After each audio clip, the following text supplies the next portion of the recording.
Dois, três. Olá, meus amigos do Entre Leis e Vinhos.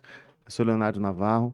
Eu quero trazer para vocês aqui um conteúdo interessante, falar sobre direito médico, falar sobre medicina, falar sobre ato médico, qualidade de vida e o tema que eu venho discutindo bastante, cannabis medicinal. Mas sempre regado ao vinho e eu quero sempre trazer aqui os meus amigos. E hoje eu trago o médico, meu amigo, Dr. Zé Wilson. Zé, obrigado por estar aqui. Muito legal. Nos encontramos algumas vezes profissionalmente, outras vezes fazendo trabalho voluntário perante a Assembleia Legislativa. E é uma honra tê-lo aqui. Obrigado, Zé. Imagina, Leonardo, honra é toda minha, cara. Um prazer sempre estar com você. Sempre que a gente está junto, rende aí bons papos e eu tenho certeza que essa vai ser mais uma vez. Obrigado. Bem, é isso. Então, você que está escutando e assistindo esse podcast, dá uma curtida, compartilha, se inscreve aqui no canal e acompanhe esse conteúdo. A gente vai sempre degustar um vinho. Hoje eu estou com um vinho argentino aqui, um blend de uvas. No link aqui embaixo na descrição do vídeo eu vou deixar o link desse vinho e também eu estou negociando, eu espero que seja liberado um cupom de desconto aí para quem vier adquirir o vinho que a gente degustar aqui no nosso canal. Zé, médico, Certo. ortopedista, Isso. formado pela USP aqui de São Paulo, Faculdade de Medicina da USP, mas você Exato. teve um episódio no final de 2022 que você foi de médico a paciente e com uma patologia muito grave. Exato. Como que sua cabeça funcionou com relação a isso? Como que você lidou nessa transição aí em curto prazo de médico para paciente, Zé? É difícil, é muito difícil. O médico, a gente tem o hábito de estar sempre no controle, ser o senhor do destino dos pacientes. E quando a gente muda de lado, é um baque. É um baque. E principalmente porque o médico, quando está do outro lado, às vezes o conhecimento não é uma dádiva. O conhecimento ele pode atrapalhar você saber dos prognósticos, saber da gravidade do quadro e estar numa cama de hospital. Só para a gente contextualizar, eu tive uma trombose arterial bilateral em ambas as pernas, o que é Uau, raríssimo, é muito raro. A trombose venosa é relativamente mais comum, mas a arterial é mais grave e mais rara. E das duas pernas. Eu fiquei internado aí 3 semanas, um pouco mais de 3 semanas. Tive que ser submetido a um procedimento cirúrgico extenso. E só para ter uma ideia da gravidade aí para o pessoal que está escutando a gente, eu tive que entrar numa sala de cirurgia com um termo de amputação assinado. Então, é só para contextualizar o quão grave foi o olha a quadro. importância do que você está falando e olha uma deixa que você traz para mim com relação ao direito médico. Hoje, um dos grandes pontos que estão sendo discutidos é o consentimento do paciente, Exato. né? Aquele famoso termo de consentimento livre e esclarecido que muitos médicos, infelizmente, médicos cirurgiões, têm deixado de coletar com seus pacientes. Antes de uma cirurgia, eventualmente neurológica ou ortopédica, os médicos aí estão deixando de colher a assinatura do termo de consentimento e pior, não explicam para o paciente a gravidade ou a complexidade daquele ato que vai ser realizado. Mas vamos voltar para o seu caso. Assinou o termo, Zé. Assinei, E aí? assinei, assinei. E aí a gente assina o termo e põe nas mãos do colega, né? Vamos esperar o resultado. Vamos esperar o resultado. Graças à competência dele, da equipe toda dele, do Galco, lá no Sírio, muito cara excelente. Deu tudo certo, deu tudo certo. Mas poderia não ter dado, e é o que você falou, esse termo de consentimento é uma segurança muito grande para o colega médico. É uma coisa que eu já fazia, eu me formei faz muito tempo, eu me formei em 96, e já naquela época eu fazia um termo de consentimento para todo paciente que eu fosse colocar dentro de um centro cirúrgico, independente da complexidade da cirurgia. Todo paciente assinava um termo de consentimento. E isso a gente aprende na faculdade, que você é obrigado a explicar para o paciente os riscos inerentes àquele procedimento, as probabilidades de complicação e quais são as complicações. Mas é como você falou, o pessoal deixa passar muito, principalmente com cirurgias menos complexas, muitos colegas não se dão esse trabalho. Só que mesmo os procedimentos mais simples são passíveis de complicações. E sem essa anuência do paciente por escrito, o médico corre muito risco, cada vez mais. São Acho dois- que há 2 décadas, 3 décadas atrás, existia uma proteção velada ao profissional médico, mas que vem caindo. O direito do paciente acaba se tornando hoje imperativo. Hoje, Zé, para a gente contextualizar, né? 2 pontos são importantes. O termo de consentimento é como se fosse a conclusão de um processo de informação. Então, se tiver só o termo, mas o paciente falou, mas ele não me Ele não me explicou, também não vale. Isso nós já encontramos em inúmeras decisões judiciais. Então, o médico hoje, aquele médico que infelizmente tem que trabalhar aí com uma agenda de 20 minutos por paciente, Exato. esse é um grande candidato a ter sérios problemas com relação ao dever de informação e o consentimento do paciente. Porque muitas vezes o paciente acaba assinando esse termo com a secretária durante todo o processo burocrático de marcação de cirurgia. Nem é o É médico. um documento do kit. Exatamente, faz parte do kit. E eu falo mais. Eu passei por uma cirurgia no ombro, né, também. Eu comentei com você. E o termo de anestesia eu assinei deitado já, né? Muitas vezes sedado já. Quase, tava quase dormindo. Exato. Assim, sem nenhuma crítica à equipe que me operou, também foi um sucesso. Mas não poderia ter colhido o termo. É o tal do contrato leonino, né? Não Não tá em poderia ter condições. colhido um termo de anestesia, né, de complicações de anestesia, comigo ali em pré-sedação, Exato. né? Pronto, Mas já com aquela linda e bela roupa cirúrgica, né? Não é o lugar para se colher de o maneira termo. nenhuma. De maneira Zé, mas nenhuma. o que você colhe dessa experiência? Você teve alguma consequência? Você tem hoje, você teve que mudar seus hábitos, você teve que mudar sua rotina. O que valeu para você? O que você tirou dessa Bom, trombose? eu precisei mudar minha rotina. Eu sempre fui uma pessoa muito ligada à atividade física. Eu praticava atividade física todos os dias. Uau. Sempre fui muito próximo, sempre prezei pela prática da atividade física. É uma das coisas que eu prego para os meus pacientes. E na minha cabeça, se eu não for o exemplo, é muito difícil você convencer o Pois, seu paciente. verdade. E eu precisei readaptar isso. Eu fiquei afastado de atividade física completamente durante um ano. Agora eu estou conseguindo retornar a uma prática de atividade física muito menos intensa do que eu estava habituado. Isso fez muita falta na minha vida, tá? Eu não cheguei a sentir impacto na minha saúde cardiovascular, respiratória, mas na minha saúde mental. Porque para mim a atividade física era extremamente importante, era uma válvula de escape do meu dia a dia, era um momento de recuperação neurológica, além da atividade física, e que me fez muita falta, e agora eu estou conseguindo retomar isso.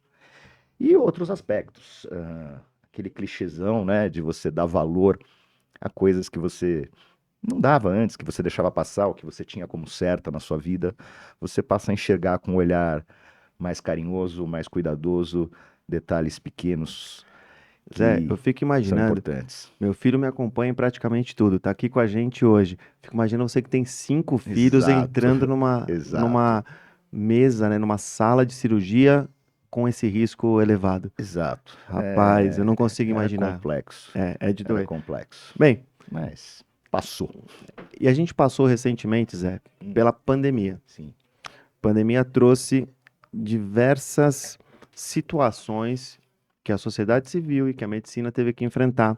E dentro da medicina, a gente começou a ter muita discussão com relação a implementar efetivamente a telemedicina e por um período temporário, né, foi regulada ali numa maneira excepcional e depois veio a regulação por lei e pelo Conselho Federal de Medicina. Hoje, no teu consultório, como que está a prática da telemedicina? Você implantou efetivamente?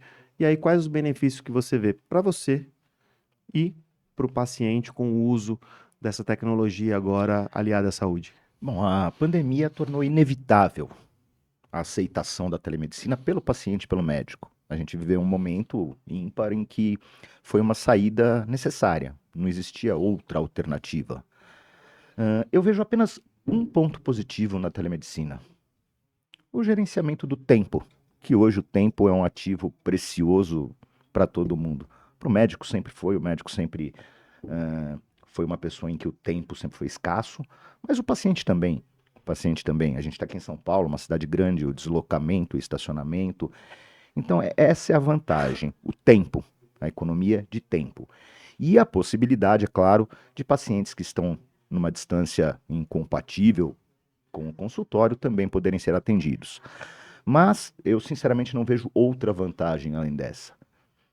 Porque o exame físico, ele faz parte da consulta clínica, não existe E uma para tua área, consulta né, Zé? Que clínica. depois a gente vai falar um pouquinho para tua área que mexe com dor, Eu né? sou ortopedista. Como eu vou escutar uma primeira queixa de um paciente sem fazer uma anamnese ortopédica completa? Isso favorece muito um erro. A chance de eu errar, sem encostar no meu paciente, é muito maior. E não só o ortopedista, mesmo um psiquiatra, que teoricamente apenas conversaria com seu paciente em muitos casos, a linguagem corporal, a troca de olhares, a postura do paciente no consultório São te diz indicativos, muita né? coisa, te diz muita coisa. E quando a gente tem uma câmera, uma tela entre a gente, as reações normalmente não são as mesmas do que o olho no olho, o ao vivo. Então, independente do exame físico, a presença do paciente vai te trazer detalhes do que ele está sentindo, vai te mostrar muita coisa que ele não precisa nem te falar. Eu vejo dessa forma também. É, mas para o paciente, eu gosto da ideia de telemedicina, porque viabiliza que realmente pacientes localizados em situações distantes, né, em locais distantes, de difícil acesso, possam, pelo menos, conversar sobre a sua patologia com um médico especialista de outra região. Principalmente no nosso país, com o tamanho de um Envia o continente e locais em exame, que nem né? existe um médico disponível, locais em que você não tem uma estrada de acesso, é Exato. claro que vai trazer muita facilidade e tem o seu lado positivo, sem dúvida nenhuma. Envia os exames Exato. antecipadamente, faz uma pré-consulta ali, né, com o serviço médico que ele está procurando, mas tem também as variações, né? A teleinterconsulta, que tem de médico para médico e paciente, eu acho que é uma evolução, mas você implantou, você tem no seu Sim, consultório sim, hoje, nós se o usamos paciente perguntar correntemente. sobre isso, você vai Sim, atendê-lo, mas não mas se raramente acontecem casos em vem que pessoalmente. não dá para continuar pela telemedicina. Exato. Eu preciso que você venha. Esse é um ponto Isso importante. acontece. A telemedicina, ela é uma opção, é direito do médico utilizar, mas como é direito também do médico, isso tem que deixar muito claro para o paciente, Zé. É direito do médico interromper a consulta e requerer, então, que o comparecimento do paciente no consultório. Ou que ele procure um colega próximo a ele, É, porque chega um momento em que não dá para avançar. você não consegue ir para Você não frente. fecha o diagnóstico, Existe você um diagnóstico não pode diferencial avançar. que você precisa examinar. Isso é Então, importante e eu falo novamente, né, infelizmente tem médicos aí utilizando a telemedicina como ferramenta única de trabalho, sim, médicos que se afastaram inclusive dos seus consultórios, né, estão praticando única e exclusivamente a telemedicina na sua casa ou em algum outro local e que passam a nem ter onde atender o paciente no caso de um deslocamento para uma consulta presencial. É um risco e eu falo, o médico hoje não precisa assumir esse risco. perfeito. E eu acho que um outro problema da telemedicina também é o prontuário. Ah, É como você vai registrar essa consulta. aí eu choro, Zé. Eu conheço muitos colegas que fazem a telemedicina e não se dão nem ao trabalho de redigir.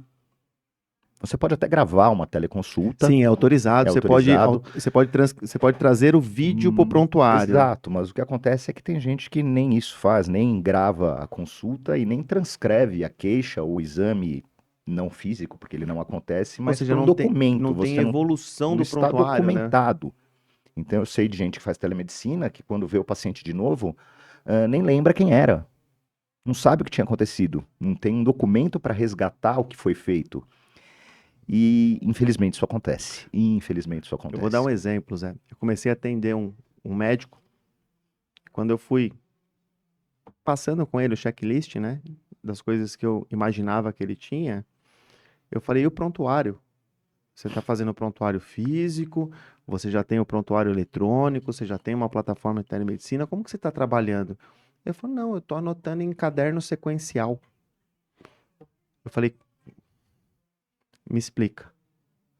Não, No caderninho. caderno por data. Eu falei, por data? Não é por paciente? Não, por data. Eu falei, então vamos parar agora e a gente precisa reestruturar agora, não marca mais nenhuma consulta daqui para frente se você quer que a consultoria em direito médico tenha algum resultado. Você quer segurança. Então, a gente fala de Brasil, né? Ele é extenso para o paciente, mas ele é complexo também para a gente entender as dificuldades dos médicos, né? O Muito, médico de São muito. Paulo é diferente do médico de Rondônia, de Roraima, do Pará e de outros locais. Às vezes, até por uma necessidade, o médico não tem a tecnologia a seu favor, mas atua muito bem. Mas aquele médico que quer trabalhar com telemedicina, ele tem que ser Precisa um cara organizado, seguir o protocolo legal tem que necessário investir em para isso. tecnologia, tem que investir em tecnologia, tem que investir no software e no hardware que funcione e tem que evoluir prontuário, tem que fazer tudo certinho. Perfeito. Zé, e aí vamos transitar um pouquinho pela vedete do momento na área eu encaro como uma nova tecnologia em saúde, apesar de não ser tão tecnológica, né? E nem tão nova. Mas agora efetivamente a gente tem uma discussão, eu diria que aqui no Brasil, pelo menos, em um nível mais elevado. A gente passa a observar, então, a discussão sobre cannabis medicinal em um nível mais elevado. A gente passa a ter médicos falando em alto nível sobre cannabis, a gente tem pacientes informados, o paciente ainda é o vetor, né, de tudo isso, ele procura o médico, ainda é assim, mas eu queria que você comentasse um pouquinho sobre a tua experiência com relação à docência sobre cannabis. Você acha que o médico hoje tem a possibilidade de se capacitar de uma maneira legal, assim, de uma maneira que ele tenha conteúdo para prescrever cannabis? Hoje é possível no Brasil? Como que você acha que está esse cenário? Qual a sua leitura desse cenário, Zé? É possível ele dar o start a esse processo. Mas não, acho que hoje ainda é muito difícil uma pessoa se falar 100% capacitada em trabalhar com cannabis medicinal, sem procurar por si só, sem ser um autodidata nessa modalidade terapêutica, tá? Vamos esclarecer que cannabis medicinal, no meu ponto de vista, eu estou falando de um remédio, tá? Não tem nada de alternativo, não é um tratamento paliativo, não, é um remédio, é mais um remédio que eu tenho no meu arsenal terapêutico. Perfeito, é isso. E quando eu comecei a mexer com isso, 6, 7 anos atrás, não existia nenhuma possibilidade de você se capacitar nisso com algum curso ou com alguma docência em alguma universidade. Realmente você tinha que ser um autodidata. Você tinha que procurar artigos sozinho, procurar congressos, a maioria fora do Brasil sozinho, procurar experiência com outros colegas, mas era realmente muito artesanal o aprendizado. Hoje no Brasil a gente já tem alguns cursos muito bem estabelecidos, muito bons inclusive, com um corpo docente muito capacitado, em que o médico sim, ele pode começar a entrar nesse universo. Mas eu acho que ainda hoje depende muito dele, depende muito da capacidade dele de pesquisar e de ir atrás de informação. O médico, desde a faculdade, desde a sua formação básica, ele é estimulado a procurar informação e não apenas trabalhar com a informação que ele recebe na grade curricular. Então, para todo médico é extremamente comum entrar num PubMed. PubMed é um site que faz a indexação de todos os artigos científicos de toda a área da saúde e ir lá garimpar, realmente garimpar, procurar o que é relevante, procurar artigos que tenham sido publicados em revista de maior impacto e, em cima desses artigos, realmente estudar e evoluir com o que ele aprendeu de básico. Mas ainda é muito necessário que tenha uma proatividade do colega para estudar e para aprender essa área e não depender apenas de um curso. Vou deixar bem claro, né? Não vai ser um curso de final de semana, né, Zé? Exato, porque isso a gente está vendo de monte aqui no Brasil. Tem uma frase que me abomina nesse mercado, que é o curso de prescritor, curso de prescrição. Isso não existe. Isso não existe. Não existe um curso de prescrição de antihipertensivo, um curso de prescrição de antibiótico. E também não deveria existir um curso de prescrição de cannabis. Você tem que aprender como funciona esse medicamento no seu corpo. Você tem que aprender como o sistema fisiológico que nós temos no nosso corpo, que é o sistema endocannabinoide. Isso que eu ia pedir. Muita gente funciona. que nos acompanha, Zé, quer entender, né? Por que que a cannabis passa a ser utilizada para diversas patologias. Então faz Vamos essa lá. pontuação sobre o sistema endocannabinoide, mas continuando a questão da Sis- prescrição. Sistema endocannabinoide. O sistema endocannabinoide, tá, segundo a filogenética, ele vem evoluindo há 600 milhões de anos. Está presente em todos os animais vertebrados e na maioria dos invertebrados. Porém, ele só foi descrito com detalhes no começo da década de 90. O que é o sistema endocannabinoide? Nós temos dezenas de sistemas fisiológicos: sistema nervoso, sistema cardiovascular, sistema respiratório, sistema digestivo. O sistema endocannabinoide é mais um. Qual que é a função dele? A função dele é a homeostase de todos os outros sistemas. O que é homeostase? Equilíbrio. Então vamos pensar, como em todos os sistemas fisiológicos do corpo, instrumentos de uma orquestra. Toda orquestra precisa de um maestro. O maestro dessa orquestra é o sistema endocannabinoide.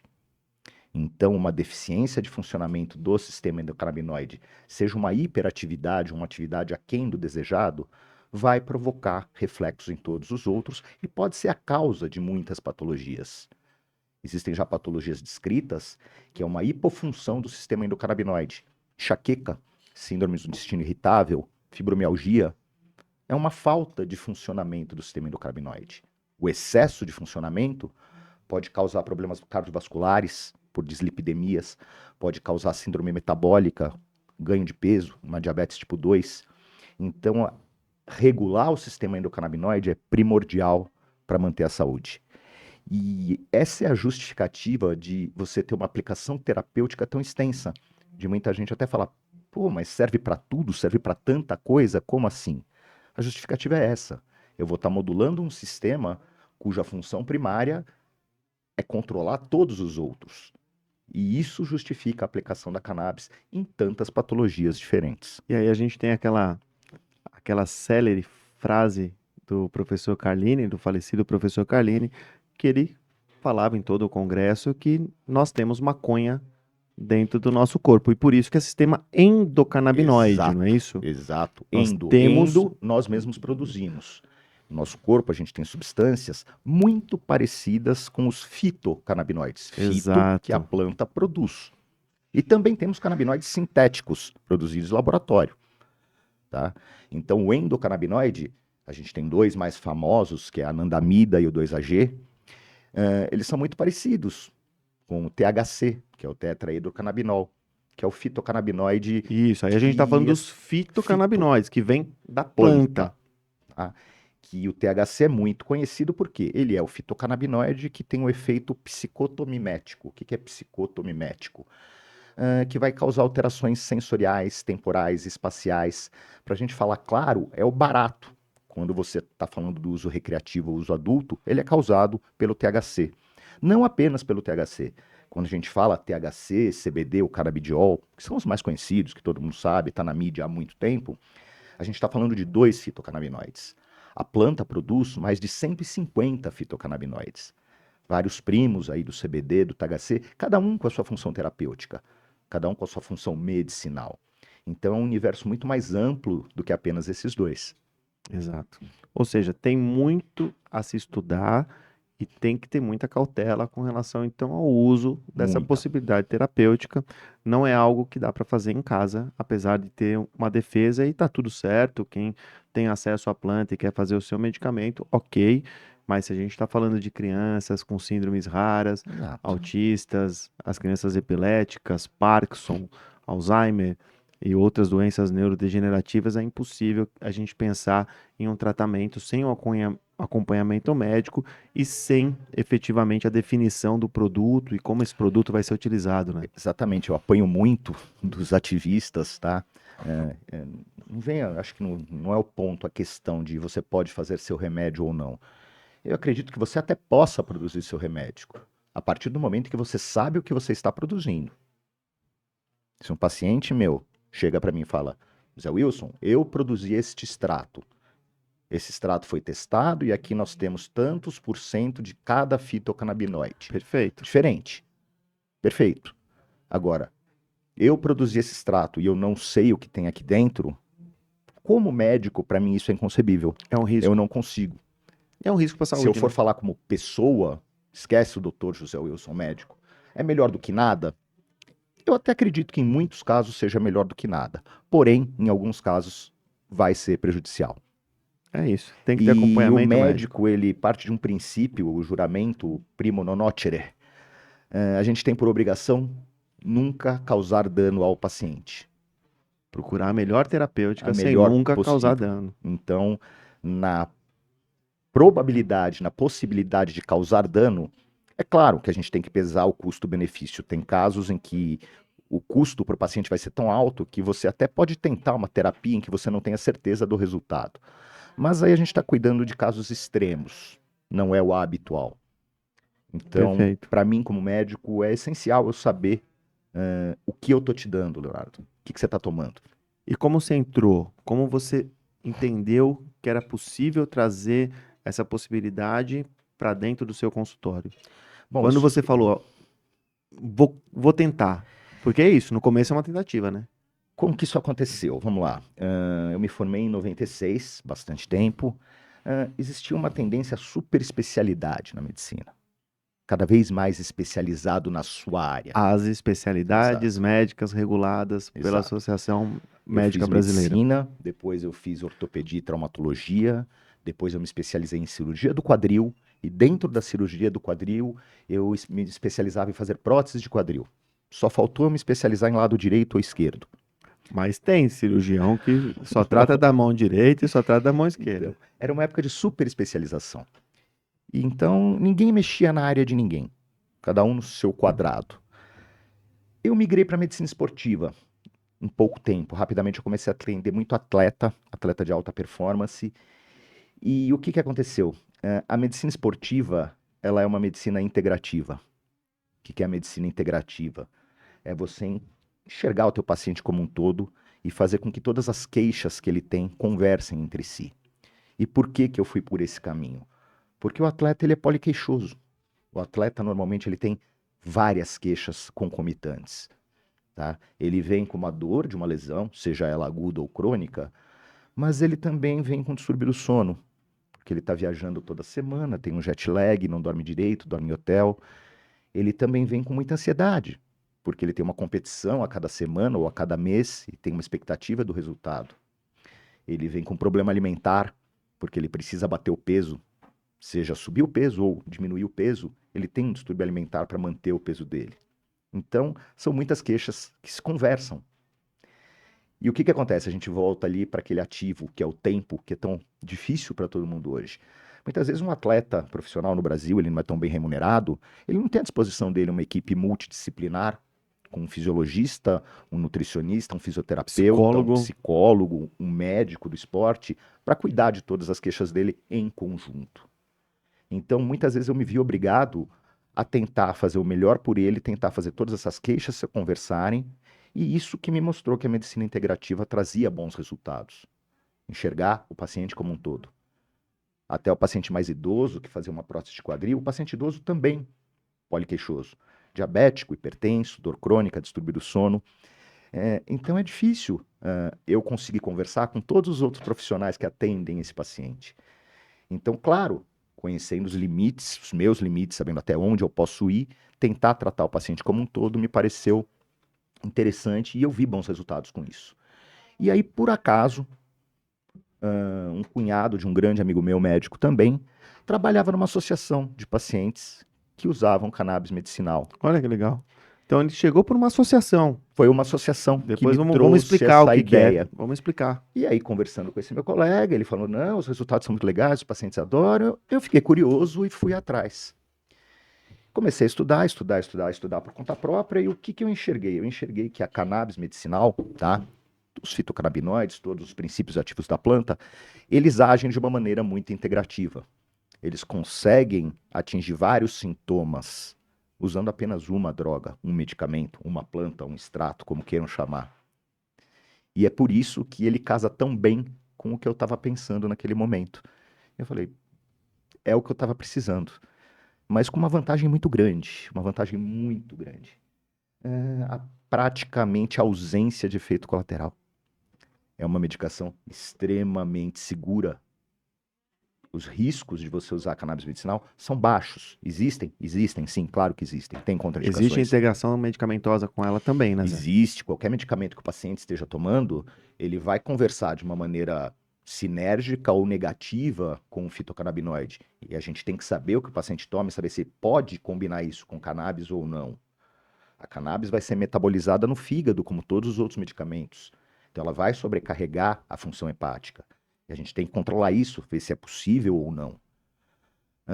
Então, não é um medicamento isento de efeito colateral. Eles existem. Não é aquela fórmula que muito se fala, começa com 3 gotinhas, a cada 2 dias aumenta uma gota.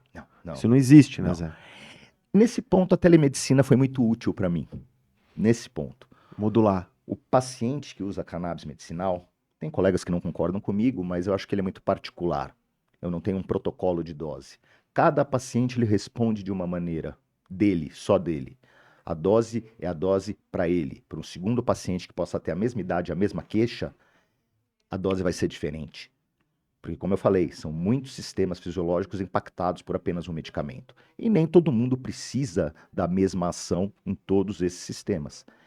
Então, quando a gente começa o tratamento com cannabis medicinal com o paciente, eu preciso de um contato muito próximo. Tem pacientes que eu falo de 2 em 2 dias, 3 em 3 dias. Eu preciso saber tudo o que ele está sentindo, tudo que está mudando no dia a dia dele, para em cima dessas informações eu conseguir modular essa dose, eu titular essa dose até encontrar a dosagem, a posologia correta, a combinação de fitocannabinoides correta para aquele paciente. E nisso a telemedicina facilitou muito a minha vida. Você imagina um paciente ter que ir ao consultório de 2 em 2, 3 em 3 dias. Isso seria muito complexo. Ou seja, fazer essa supervisão terapêutica, ela ajudou. Para isso é excelente, funciona muito bem. Mas eu já vi esse paciente pessoalmente uma vez, eu já conversei com ele, eu já fechei um diagnóstico. Então esse controle, esse ajuste fino das doses de fitocannabinoides, fazer remotamente funciona muito bem. É uma coisa que me traz uma facilidade muito grande para eu conseguir ter um resultado interessante aí com os pacientes. Você falou rapidinho de associação de pacientes, só para deixar bem claro para quem está assistindo e não conhece muito do ecossistema da cannabis medicinal.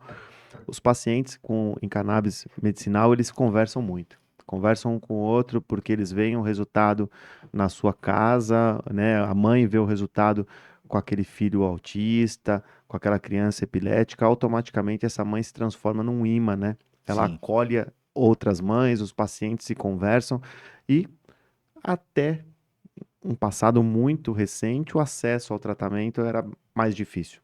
Então esses pacientes se organizavam e hoje no Brasil a gente tem aí, acho que cadastradas pelo menos 120 associações de pacientes que de alguma forma prestam serviço a esse paciente, viabilizando acesso, viabilizando acolhimento, viabilizando práticas integrativas também de saúde, ou seja, criou aí um grande ecossistema em torno da cannabis medicinal e acho que isso foi muito produtivo, né? E eu entendo que sem as associações, talvez o debate com relação a cannabis não teria tanta força Eu como vou a gente além, tem eu acho que hoje. esse movimento partiu deles. Sim, partir do Começou com paciente, eles. né? Partir do Foi paciente. muito diferente de tudo que eu já vi na medicina. Tudo que existe de novo na medicina, eu, médico, trago para o meu paciente. Exato. A cannabis não. Quem trouxe para o médico foi O pro paciente bateu a porta, né? Falando, eu quero usar Foi cannabis uma medicinal. demanda do paciente. Exato. Agora Bem vamos diferente. voltar lá então para sua prática integrativa e com a medicina de esporte. Aí você achou, vou fazer, Exato. vou testar, quero conhecer esse produto. Eu tinha muito atleta que tinha dependência de vários tipos de medicamentos. Eu tinha atleta já dependente de opioide, dependente de indutores do sono. Opioide, um Tilex, um Tramal, indutor do sono, um Zolpidem, Uau. tá? Só para contextualizar aí para o pessoal entender do que a gente está falando. São medicações que causam dependência e tolerância. O que é dependência e o que é tolerância? A tolerância é o paciente precisa usar doses cada vez mais altas para ter o mesmo efeito. E pode chegar um momento que ele não tenha mais esse efeito, mesmo dando doses muito altas. E não consegue ficar sem o remédio. Isso é a dependência. O que é muito comum com o indutor do sono e com o opioide. O opioide, hoje em dia, ele é um problema de saúde mundial. Para ter uma ideia, nos Estados Unidos, você tem mais mortes por opioide do que por acidente de carro.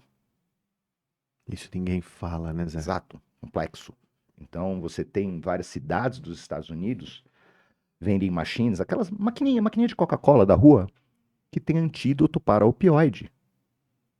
A pessoa pega um telefone, digita um código e é liberado para ela antídoto para opioide, para ela não morrer de overdose na rua. Para ter uma ideia do tamanho desse problema. Tem uma série, né, recente do Netflix que retrata muito bem isso, né? Uma série sobre indústria farmacêutica e Exato. opioides pesados. O império da dor. Exatamente. Vou dar nome aos bois, que é um medicamento que existe no Brasil, tá? Que é o Oxycontin, O Oxycontin. Exatamente. comercializado nas farmácias com receita branca. Exato. E a cannabis, para contextualizar, receita especial A ou B, né? Que é a azul e amarela. Amarelo. E o medicamento é tarjado com a famosa tarja preta. preta. O que não acontece com o Oxycontin. O Oxycontin, vamos colocar aqui também para o pessoal entender. Todo opioide, ele tem uma dose letal. Ele pode te causar uma overdose. O excesso do opioide vai deprimir sua frequência cardíaca, sua frequência respiratória e pode levar ao óbito. Certo?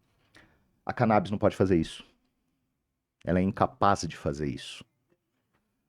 Porque esses receptores que a gente tem no corpo, do nosso sistema endocannabinoide, tem um lugar do nosso corpo, o único lugar do nosso corpo que é a expressão, em que o número desses receptores é muito pequeno, é uma região do cérebro que se chama tronco, que é onde é controlado o batimento cardíaco e frequência respiratória. Essa é a explicação médica, fisiológica do porquê a cannabis não causa uma overdose. Que o Oxycontin, receita simples, causa. Essa série é super recomendada. Sim. Advogo e trabalho na área de saúde há algum tempo. E quando a gente assiste, né, num documentário aquilo que a gente presencia na vida real, no dia a dia, né? Seja na abordagem ao médico, seja no método de venda, O assédio da indústria farmacêutica pesado. o retrato em vídeo, né, daquilo que a gente realmente presencia aqui é forte. Pesado. É forte, é pesado. Mas é uma série que vale a pena, muito bem feita, curta. Excelente, Curta excelente. até, né? Dá pra assistir Muito legal. rapidamente. Aí você trouxe o Arsenal e passou então a Veio pro aplicar consultório. principalmente em atletas. Principalmente atleta, tá? O meu início realmente foi com atleta. A maioria dos meus pacientes é atleta. E eu conseguia substituir, sim, analgésico, conseguia substituir anti-inflamatórios, conseguia substituir opioides, ansiolíticos, indutores do sono, por fitocannabinoide. Com uma certa facilidade até. E isso me encantou. Isso me Legal. encantou. E encantou os atletas também. Porque os efeitos colaterais de todas essas medicações alopáticas clássicas são inúmeros. O excesso de anti-inflamatório vai te trazer problemas renais, problemas gástricos. Opioide, já falei, uma dependência, uma tolerância. Então, eu consegui substituir isso com uma medicação relativamente isenta de riscos. Quando eu falo isento de risco, vamos lá, canabidiol, CBD. O CBD praticamente não tem contraindicação, tá? Uma indicação clássica para qualquer fitocannabinoide são gestantes, lactantes e crianças. Isso teria que segurar o uso. Segura uso, não é impeditivo, tá? Mas teria Não que ter é uma, impeditivo. teria que ter uma anamnese muito bem Muito bem feita para feita. entender as consequências do Porque uso, todo né? mundo que está escutando a gente já viu vários relatos de crianças pequenas com 2, 3 anos que tinham X convulsões e usam Epilepsias cannabis refratárias. e trata. O que a gente tem que fazer como médico? Pesar o custo-benefício. Via de regra, é contraindicado para criança, lactante, gestante, certo? Outras contraindicações. Aí a gente tem contraindicações específicas se falando de cada fitocannabinoide. O THC, o tetrahidrocannabinol. Normalmente, um histórico de psicose familiar ou própria contraindica o THC. São 3 gerações, né, Zé? Exato, De histórico de que pode contraindicar o THC, por quê? Porque existem relatos que ele pode desencadear uma primeira crise. Um problema cardiovascular descompensado também inicialmente contraindica o uso do THC. O THC vai ter impacto pressórico, frequência cardíaca, então tem certas contraindicações. Pacientes com histórico de abuso de drogas, o THC tem o efeito psicotomimético. Então existe um risco de abuso do THC, que não existe em relação ao CBD. Então é caso a caso, você precisa saber, o médico precisa conhecer. Não adianta fazer um curso de prescrição em um fim de semana e achar que você vai aplicar isso com segurança no seu consultório. Você até pode aplicar, mas sem segurança. E muitas vezes sem os resultados tão efetivos que você poderia ter. E aí, falando em atleta, a gente automaticamente precisa falar de doping. Sim, claro. Perfeito. Então vamos lá. O atleta de final de semana que corre aqui em São Paulo. São Paulo deve ter umas 20 maratonas, Sim. 20 corridas de rua, né? Por final de semana. O atleta do parque, o atleta que joga o futebol no clube, ou mesmo que faz musculação todo dia. Esse, acho que não tem nem que se preocupar, ele não está sujeito a nenhum tipo de associação, né? Exato.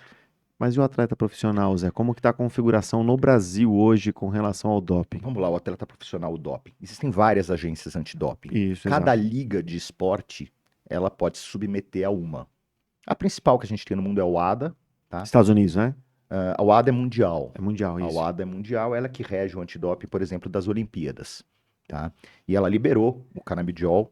O em canabidiol, o canabidiol na sua forma apenas. isolada. Só Então, canabidiol. produtos de cannabis, spray, Exato. oral, A sublingual, única substância liberada pela É o WADA foi canabidiol. o canabidiol. Existem outras ligas esportivas, como por exemplo a de beisebol nos Estados Unidos, o MMA, algumas ligas de MMA também fora do Brasil, permitem até o THC, o tetrahidrocannabinol. A WADA, que é a principal agência, ainda considera o THC uma substância proibida em período de competição. O que é período de competição? A noite anterior, até as 11h59 da noite anterior à prova, até o término da prova. Então, se ele testar positivo nesse período, sim, é doping. Tá? O teste é feito na urina, você pega um metabólito do THC e você vai dosar. Então, isso é proibido ainda. E isso traz um problema grande para o atleta. Por quê? Muitos dos produtos que a gente tem aqui à base de cannabis, muitas vezes no rótulo está escrito que é canabidiol. Mas podem ter traços de outros fitocannabinoides que podem aparecer no antidoping. Eu já tive um caso pessoal com atleta. Mas esse é um problema, Zé, que é o que todo mundo fala que não precisa, mas a gente sabe o que é necessário, que é a padronização. Exato, exato. Eu Muitas tenho que vezes, saber o que tem dentro do frasco. tudo na nossa vida tem o lado bom e o lado ruim. Então, tudo que a gente aceitar é o ônus e o bônus, a gente vai ter um benefício e vai ter um prejuízo. Ou seja, é muito importante que todo produto de cannabis tenha uma análise química muito específica, me mostrando exatamente físico-química e o microbiológica. percentual que eu tenho de cada fitocannabinoide, mostrando se eu tenho contaminação por metal pesado, mostrando se eu tenho contaminação por micro-organismos. Tudo isso faz parte. E muitos dos produtos não apresentam isso. Não tem mesmo, é verdade. Isso é uma limitação dos óleos artesanais que algumas associações produzem. Elas produzem com a maior boa vontade. E atendem É louvável o que centenas eles de fazem. pessoas e trazem qualidade de trazem vida. o bem, trazem qualidade de vida para muitas pessoas. Sim. Mas eles não conseguem fazer isso por quê? Problema financeiro. Essa análise química custa caro. É muito caro. Custa caro. O aparelho custa Exato. caro, os padrões custam Então, caros. E quando eu defendo a necessidade da análise química, me falam que eu sou elitista. Que eu Não, é saúde pública. o que eu queria era o quê? A questão Que de o saúde Ministério pública da Saúde fornecesse, né? pudesse fornecer análise química para todas essas associações, porque elas fazem Lógico. um trabalho lindo, elas ajudam milhares de pessoas. Mas eu acho que, como isso é um fato, o governo tem que enxergar isso e fazer com que essa ajuda seja feita de uma maneira segura. Então eu não tiro o mérito das associações, eu gostaria só que elas tivessem mais auxílio e que pudessem fazer mais bem do que já fazem hoje. Sim, não é tirar a Direito, voz delas, exato, nada a voz. disso. Não. Mas é viabilizar com que ela tenham acesso à possibilidade de testar o óleo. A gente tem dezenas de universidades com capacidade de assumirem essa análise aqui no Brasil. Dentro dos atletas, Então, dentro então desse grupo de atletas que você está atendendo, que você atende, se você pudesse falar de uma patologia, qual a principal queixa do A atleta? principal queixa do atleta é dor crônica. É dor. É dor crônica, é dor. Disparado, tá? É a dor E aí- crônica. Porém, a dor crônica, ela faz o quê? A dor crônica atrapalha o teu sono. Desencadeia uma Se série atrapalha de o teu outras. sono, ele vai treinar mal no dia seguinte. Isso, vai Ele diminuir a performance. ele vai ficar ansioso. Então, a gênese, a primeira causa original ali, é a Ele dor chega crônica. com dor. Chega com dor crônica. Todo atleta tem dor. Então, no seu Todo. consultório hoje, o atleta que te procurar, O atleta que quiser falar com você, ele já está ciente que uma das possibilidades terapêuticas que você vai aplicar é o produto de cannabis. Sim, sim.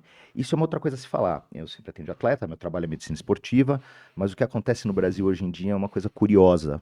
A demanda de paciente por médico que use fitocannabinoide na terapêutica é muito grande. Falta médico. Tá faltando, sim. Falta. Falta capacitação, falta médico. capacitação. O que acontece?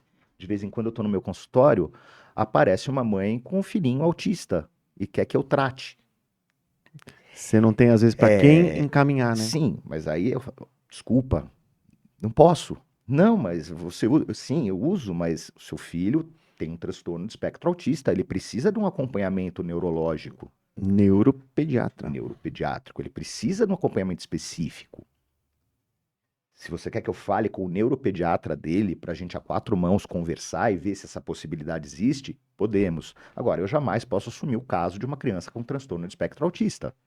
Eu não vou assumir um caso de um paciente idoso com Alzheimer Esclerose. sozinho, não. O que eu posso é conversar com o médico responsável pelo Sobre paciente, essa possibilidade. sobre essa possibilidade. Mas isso acontece hoje em dia porque não tem médico com essa capacitação. E por que que não tem médico com essa capacitação? Porque não se ensina em nenhuma faculdade de medicina do Brasil o sistema endocannabinoide durante a grade curricular padrão.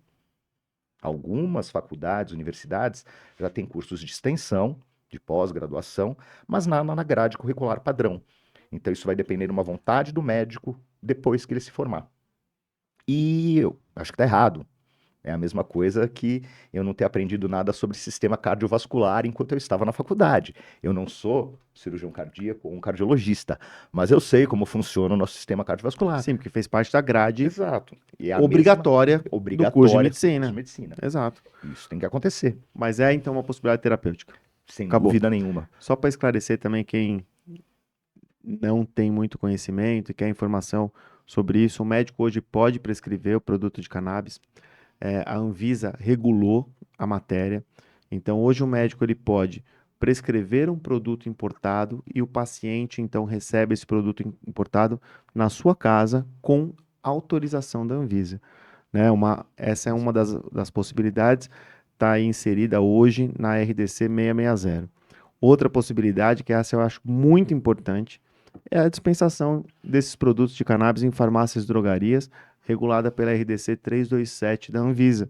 Então, o médico hoje prescreve o produto com a receita azul ou amarela Exato. e o paciente pode ter acesso, então, ao produto de cannabis na farmácia e drogaria, deixando bem claro que todo mundo fala, mas não tem. Tem.